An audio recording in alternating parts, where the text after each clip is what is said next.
সুদের বিরুদ্ধে ওয়াজ করেন, সুদখোরেরা ইমাম সাহেবের বিরুদ্ধে খেপে যায়। সুদখোরেরা বলে, এতদিন জানতাম আমাদের ইমাম সাহেব বড় ভালো ইমাম সাহেব, আমাদের ইমাম সাহেবের মতো ইমাম সাহেব বাদেশের মাটিতে আর নাই। কিন্তু ইমাম সাহেব সুদখোরের বিরুদ্ধে ওয়াজ করেন, আমি হচ্ছি সুদখোর। না না, ইমাম সাহেবকে আর ভালোবাসা যাবে না। ইমাম সাহেবের মতো খারাপ মানুষ আর কেউ নাই। ইমাম সাহেব যখন ঘুষের বিরুদ্ধে ওয়াজ করেন, যখন যারা ঘুষখোর, যারা টেবিলের নিচ দিয়ে টাকাগুলা পকেটের মধ্যে রেখে দেয়, তারা ঘুষখোরেরা কখনো ইমাম সাহেবকে আর ভালোবাসে না।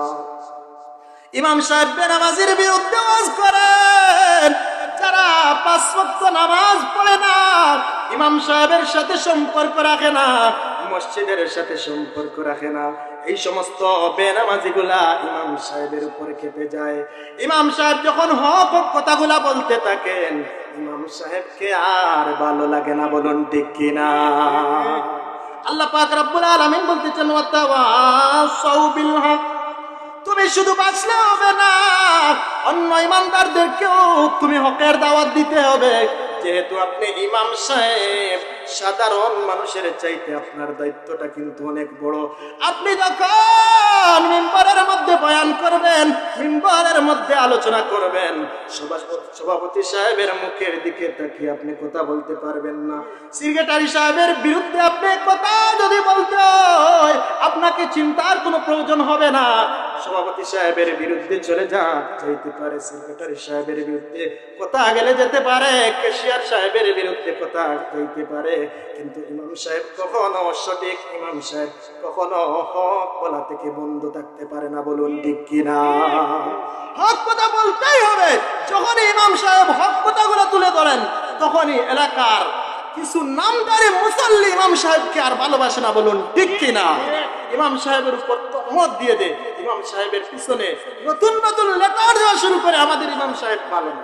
কিন্তু আল্লাহর রাসূল বলেছেন হক কথা বলতেই হবে, হক কথা বলতেই হবে, মরণ পর্যন্ত হক কথাগুলো বলতে হবে। বলুন ঠিক কিনা? আমার ভাইরা, আমার বন্ধুগণ, আমার বাবারা, আল্লাহর রাসূল সাল্লাল্লাহু আলাইহি ওয়াসাল্লাম দু জাহানের বাদশা, দু জাহানের সাইয়্যিদ নবী, তিনি বলতেছেন, কুলিল হাক্কু, তুমি হক কথা বলো, তুমি হক কথা বলো, ওয়ালাউ কানা মুররা, যদিও হক কথা দিতা, হক কথা দিতা, হক কথা দিতা, কিন্তু তুমি যদি ইমানদার হয়ে থাকো রে, তুমি যদি ক্ষতিগ্রস্তদের অন্তর্ভুক্ত হতে না চাও, মরণ পর্যন্ত তোমাকে হক কথাগুলা বলতে হবে। বলুন ঠিক কিনা? আল্লাহ রাসূল বলতেছেন যে হক কথাগুলা তিতা, আল হাক্কু মুররুন, হক কথা কি তিতা, হক কথা কেউ ভালোবাসে না। হক কথাগুলো আপনাকে বলতে হবে। হক কথা বলা থেকে কখনো বন্ধ থাকলে হবে না। এই দুনিয়ার জমিনে দেখবেন, ডাক্তার যখন রোগীকে ট্রিটমেন্ট দেয়, ডাক্তার বলে তুমি গরুর গোশত খেতে পারবা না, প্রতিদিন তোমাকে ব্যায়াম করতে হবে। ডাক্তারের কথাগুলা দুনিয়ার মানুষ মানতে চায় রে, অথচ ইমাম সাহেবেরা, আলেম উলামারা আল্লাহর কোরআনের কথা বলেন, রাসূলুল্লাহর হাদিসের কথা বলেন, ইমাম সাহেবের কথা, আলেম উলামাদের কথা দুনিয়ার মানুষ শুনতে চায় না। দুনিয়ার ডাক্তারদের কথা মিথ্যা হতে পারে, ডাক্তারদের থিওরির মধ্যে ভুল থাকতে পারে রে, আল্লাহর কথার মধ্যে কোনো সন্দেহ থাকতে পারে না, আমার নবীর কথার মধ্যে কোনো সন্দেহ থাকতে পারে না। আলিম উলামারা হক কথা বললে, ইমাম সাহেবেরা হক কথা বললে, দুনিয়ার মুসল্লিরা তা গ্রহণ করতে চায় না। বলুন ঠিক কিনা? হক কথাগুলো আপনাকে মানতে হবে। এখন ডাক্তার সাহেব যদি রোগীর কথা শুনেন, তাহলে হবে কি বলুন? কখনো হবে না। কোন ডাক্তার কখনো রোগীর কথা শুনে না। এখন যিনি মিম্বর দখল করবেন, ইমাম সাহেব, সেই সম্মানী চেয়ার, যিনি সেই কুরসি যিনি দখল করবেন, সেই চেয়ারে যিনি বসবেন, ওনাকে হক কথা বলতে হবে, আল্লাহর কথা বলতে হবে, রাসূলের কথা বলতে হবে, কোরআনের কথা বলতে হবে। এখানে যদি কোনো মানুষের মুখের দিকে তাকান, তাহলে কখনো হবে না। আপনি দুনিয়ার জমিনে ক্ষতিগ্রস্তদের অন্তর্ভুক্ত হয়ে যাবেন, আখিরাতের জমিনে, আখিরাতের জগতে আপনি লাঞ্ছনা বঞ্চনার শিকার হয়ে অপমানের সহিত আপনাকে জাহান্নামের মধ্যে নিক্ষেপ করা হবে। বলুন ঠিক কিনা? আমার আল্লাহ পাক রব্বুল আলামিন বলেন ওয়াতাওয়াসাউ বিল হক, আপনাকে হকের দাওয়াত দিতে হবে। নিজে হকের মধ্যে থাকলে নিজে হকের মধ্যে থেকে হবে না, অন্যকেও হকের বাণী আপনাকে পৌঁছিয়ে দিতে হবে। এজন্য আল্লাহর রাসূল বলেন, হযরত আবু সাঈদ খুদরি রাদিয়াল্লাহু তাআলা থেকে হাদিস খানা বর্ণিত, আল্লাহর রাসূল বলেন, মান রাআ মিনকুম মুনকারান ফালইউগাইরহু বিয়াদি, তোমার সামনে যদি কোনো ইসলাম বিরোধী কার্যকলাপ দেখতে পাও রে, তুমি যদি এক নাম্বার কোয়ালিটির ইমানদার হও, ফালইউগাইরহু বিয়াদি, তুমি নিজ হাতে সেই কাজের হস্তক্ষেপ করবে, তুমি বিরোধিতা করবে, তুমি বলবে না না, আমার গ্রামের মধ্যে কখনো বিয়ে শাদীর মধ্যে গান বাজনা করা যাবে না, আমার গ্রামের মধ্যে গায়ে হলুদ কখনো করা যাবে না, আল্লাহ রসুলের শরীয়তের মধ্যে নাই গান বাজনা শোনা, গান বাজনা করা কখনো যেতে পারে না, কারণ আল্লাহ তার রাসূল কখনো তা সাপোর্ট করেন না। বলুন ঠিক কিনা? যে কোনো ধরনের গুনার কাজ যদি হয়, আপনি যদি এক নাম্বার কোয়ালিটির ইমানদার হন, আল্লাহ রাসূল সাল্লাল্লাহু আলাইহি সাল্লাম বলেন ফালইউগাইরহু বিয়াদি, আপনি নিজ হাতে সেই গুনার কাজের প্রতিবাদ করবা, সেই গুনার কাজের মঞ্চটাকে তুমি ধ্বংস করে দিবা। যদি তুমি এক নাম্বার কোয়ালিটির ইমানদার হও, সবাই তো এক নাম্বার কোয়ালিটির ইমানদার হতে পারে না। আল্লাহ রাসূল বলেন ফামাল্লাম ইস্তাতি ফাবিলিসানিহি, যদি তুমি মনে করো তোমার মধ্যে সেই শক্তি নাই, তুমি হাত দিয়ে কিছু করতে পারবে না, তোমার শরীরের মধ্যে সেই শক্তি নাই, সেই তৌফিক নাই, তাহলে ফামাল্লাম ইস্তাতি ফাবিলিসানিহি, তুমি তোমার জবান দিয়া সেই গুনার কাজকে প্রতিহত করবা। গুনার কাজকে তুমি জবান দিয়ে প্রতিহত করবা, তুমি সভা করবা, সেমিনার করবা, এর বিরুদ্ধে আওয়াজ তুলবা, যদি তুমি দুই নম্বর কোয়ালিটির ইমানদার হয়ে থাকো। আল্লাহ রাসূল বলেন ফামাল্লাম ইস্তাতি ফাবিকলবি, তুমি যদি একেবারে লো কোয়ালিটির ইমানদার হতে পারো রে, যদি তুমি হাত দিয়ে কিছু করতে পারো না, যদি তুমি জবান দিয়েও কিছু করতে পারো না, তুমি যদি মাজলুম হও, জালেম তোমাকে শেষ করে দিবে, তোমার কথা কখনো তার সামনে কখনো হবে না, সে কখনো আপনার কথাকে মেনে নিতে পারবে না। এই রকম যদি অবস্থা হয়, আপনার জান যাওয়ার ভয় থাকে, আপনি হক কখনো প্রতিষ্ঠিত করতে পারবেন না, তাহলে কি করবেন? আল্লাহ রাসূল বলেন ফামাল্লাম ইস্তাতি ফাবিকলবিহি, আপনি ওই গুনার কাজ, ওই গুনার স্থান থেকে ঘৃণার সহিত অন্য স্থানে চলে যাবেন, ঘৃণার সহিত আপনার চেহারাকে মলিন করে সেই স্থান থেকে আপনি চলে যাবেন, যদি আপনি একেবারে লো কোয়ালিটির ইমানদার হতে পারেন।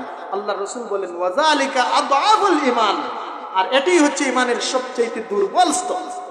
যদি গুনার কাজ দেখার পরে আপনার অন্তর কাঁদে না, গুনার কাজকে যদি আপনি হাত দিয়ে কিছু করতে পারলেন না, জবান দিয়ে যদি প্রতিবাদ না করেন, অন্তর দিয়ে যদি ঘৃণা না করেন, বোঝা যাবে আপনি ইমানদার নয়, আপনি ইমানদার নয়।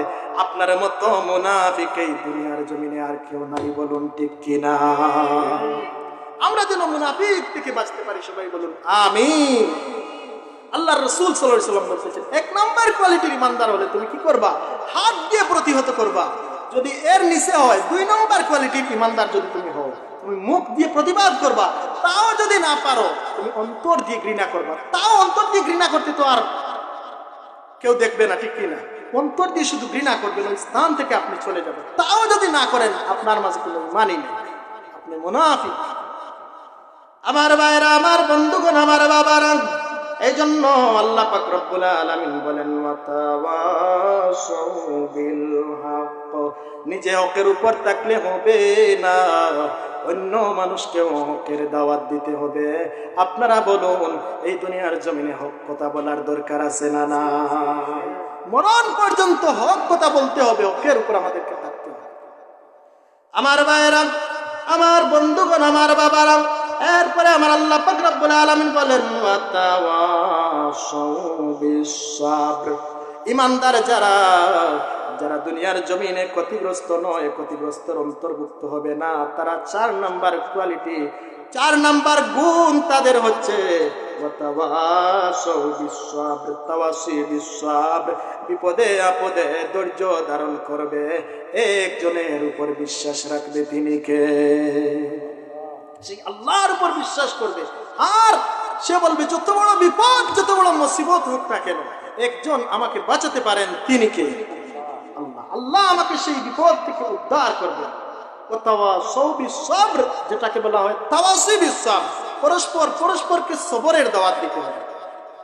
আপনি শুধু সবর করবেন এটা হতে পারে না, অপর ইমানদার ভাইকেও আপনি সবরের দাওয়াত দিতে হবে। আমাদেরকে যদি বলেন, কোন মানুষ এসে বলেন, ভাই আমাকে 500 টাকা ঋণ দাও, 500 টাকা কর্জ দাও, ধার দাও, আমরা কি বলি? না। আমাদের পকেটের মধ্যে টাকা থাকার পরে আমরা বলি, না না, তোমাকে কর্জ দেওয়া যাবে না, তুমি ব্যাংকের থেকে লোন নিয়ে নাও। বলুন নাউজুবিল্লাহ। অথচ আমাদের এই কথা বলার প্রয়োজন ছিল, ভাই আমার পকেটে 500 টাকা আছে অথবা 5000 টাকা আছে, এই টাকাটা তুমি নিয়ে নাও। যদি আপনার পকেটে টাকা না থাকে, আপনি উনাকে বলবেন, ভাই সবর করো, ধৈর্য ধরো, তবুও সুদের খাতায় আপনি কখনো নাম লিখবেন না। বলুন ঠিক কিনা? ধৈর্যের আমরা নিজেও ধৈর্য ধারণ করি না, অন্যকেও ধৈর্যের দাওয়াত দেই না, ধৈর্যের উপদেশ দেই না। আল্লাহ পাক রব্বুল আলামিন বলতেছেন, নিজে যেমন ধৈর্য ধারণ করবেন, অপরকেও ধৈর্যের দাওয়াত যদি না দেন, আপনি ক্ষতিগ্রস্তদের অন্তর্ভুক্ত।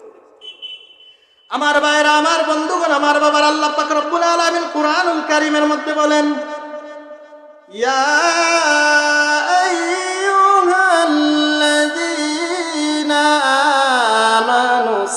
আমানুস্তাঈনু বিস-সাবরি ওয়াস-সালাহ। আমার আল্লাহ পাক রব্বুল আলামিন বলেন, ইয়া আইয়ুহাল্লাযীনা আমানু, ও ঈমানদারেরা রে, ইস্তাঈনু, আমি আল্লাহর কাছে তোমরা সাহায্য চাও। বিপদে পড়েছো, দুনিয়ার কেউ তোমাকে সাহায্য করতে পারবে না, আমি আল্লাহর কাছে সাহায্য চাও। দুইটা জিনিসের মাধ্যমে আমি আল্লাহর কাছে সাহায্য চাও। বিসসাবরি, 1 নাম্বার আমার আল্লাহ বললেন বিসসাবর, সবরের দ্বারা। 2 নাম্বারে আমার আল্লাহ বললেন ওয়াস-সালাহ, তোমরা নামাজের মাধ্যমে আমি আল্লাহর কাছে সাহায্য চাও। সবরের মাধ্যমে, নামাজের মাধ্যমে, এই দুইটা জিনিসের মাধ্যমে যদি আমি আল্লাহর কাছে সাহায্য চাও রে, সাহায্য চাইতে দেরি হবে রে, আল্লাহর সাহায্য তোমার প্রতি আসতে দেরি হবে না।